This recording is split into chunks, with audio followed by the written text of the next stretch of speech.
I want to know what you think, America. Give me a call, 1-800-522-8673. Some Spinal Tap to the Best in Show. Tonight's guest is always keen eye for the inconvenient absurdities of modern life, as well as a willingness to mock anyone who uses phrases like a keen eye for the absurdities of modern life. His newest movie is A Mighty Wind. Please welcome Christopher Guest, ladies and gentlemen.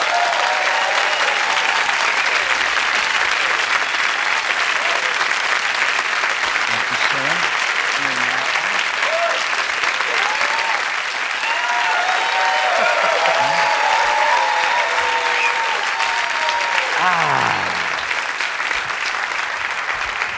First off, I should tell you I find it very appropriate you're wearing the beret, as you are about to become, now that Woody has dried up the preeminent, well, I think your film parodies are the best stuff that's being done in comedy right now. So,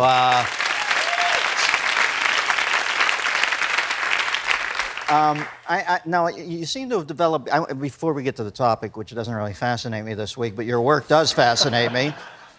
I want to talk, you're building like a repertory company with like the Mercury Theater or something, I think. And are the same people, will they be in the new movie for the most part? As far as I know. Yeah?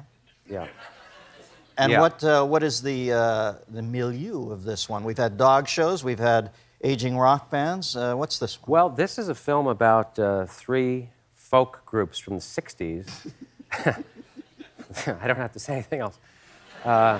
That are trying to make a comeback, basically. And they're going to do a memorial concert in New York City. And they believe it can work, let's put it that way. And so we got the same group together, and Eugene Levy, Catherine O'Hara, and Fred Willard, and Michael McKean, and Harry Shearer are in this. And Michael, Harry, and I wrote a lot of the music, and we play it live. We actually did a show, and that's all I can say right now because I'm still working on it. What's your modus operandi to get this brilliant work? Do you guys do you give them the idea of the movie a few months in advance and let them work out what they'd like to do? You seem to give your company a lot of free rein. Is that true? Is it my turn? Yeah.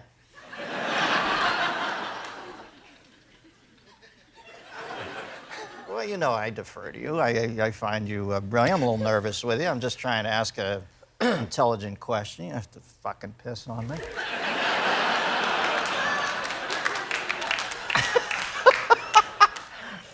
How much is improv and how much is worked out beforehand? Well, Eugene Levy and I, wrote the story for Waiting for Guffman, and we wrote the story for Best in Show. And it takes us about 5 or 6 months to write out the story, to create the characters, to develop each scene. And then when we're shooting, I talk to the actors prior to that as the director, and there's no dialogue written down at all. So every word is improvised. And every take is somewhat different. Do you look for people, and I'm sorry, I mean, you probably don't like to talk about you, but I'm fascinated by your work. Do you like to... See, I'm kind of needy as a performer. If it goes for like 5 or 6 seconds without something, I get a little desperate.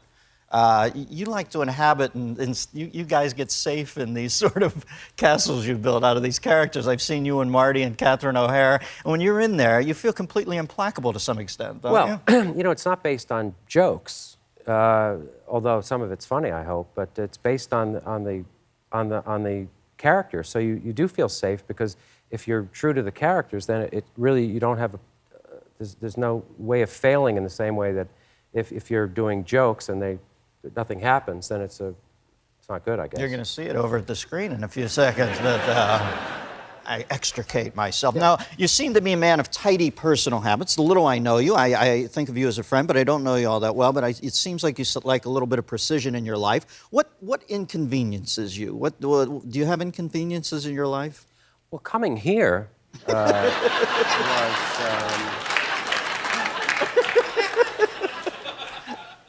That's a tough thing, yeah. Yeah, because I was at home. Right. And now you're out. And now I'm not. And I was playing with my son, and we were in the backyard, and now I'm here. So beginning with that. And what other things? Yeah, what do you find inconvenient? Like, Does it say that on there? Do I have an answer? Oh, gee, you know, I don't like driving much unless I'm out in the country somewhere where you can actually go. I don't like just driving around any city because you don't get anywhere, and it's just not that interesting. You know, you see people just doing this.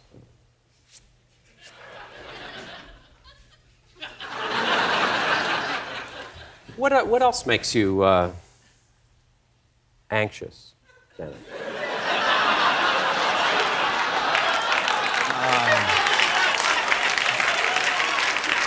Because physical answers to questions? was there more? I mean. No, I'm trying to learn a lesson here. I'm trying to sit as you Right. sit in your character. I'm thinking there can be no mistakes if I just remain true to my character. Right. I enjoy.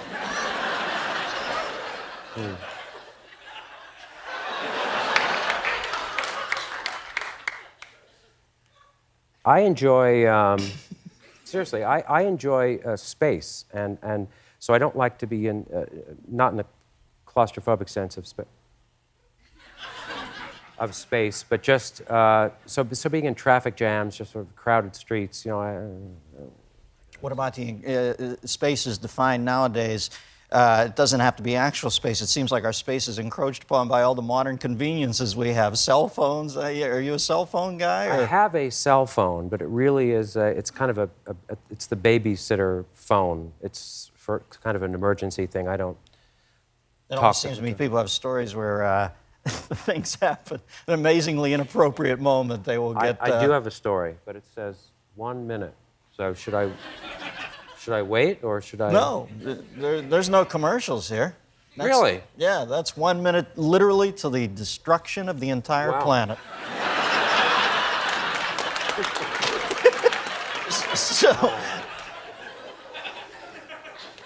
Okay, no, this is true. And things like this, you know, if you do television shows, they ask you for stories and they never have any stories. This is actually true. I was in fishing with a friend of mine in the Rockies, and it was in the winter, and we were in the river, and it started to snow, and so there was a lot of snow and mud, and I got in the truck. We thought we'd had to get out of there because we weren't in a road, we were in dirt.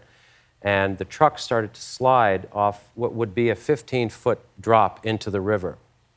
And it was moving very slowly. It was four-wheel drive, but in mud, it doesn't matter. Potentially deadly situation, possibly? Yeah, I guess. Okay. Not a bad death, though. So it's moving very slowly. The brake, nothing works, and my phone rings. Now, I'm truly in the middle of nowhere. This is way away from any place, even a small town. And I picked up the phone. I said, hello? It was my agent. And she said, did you read the script about the guy with... I said, you know, I didn't, no. Can I call you back? She said, sure. Because they want to know. No, I understand, but I should call you back. And now we're 2 feet from going over the bank into this river. And I hung up, and the truck stopped. And I was able to get the wheels to go backwards, and we went over the other side and perched on a rock like this. So the rock was like this. This is the rock, and this was the car. You were like Ralph Macchio up on top of it. Thank you. Thank you. That's what happened. Well, listen, Chris, I don't want to, you know, I know you're probably ill at ease with stuff like this, but you're huh? Well, No, you're I a liked genius, it. and when people I talk about your films now, and I think... I enjoy this. I don't do many of these shows, Yes, and I I wanted appreciate to you coming do this on. because I respect your work, and Well, we appreciate your films. They really are, the precision of them is breathtaking. Thank you very much. Stick around. I'm going to do the news.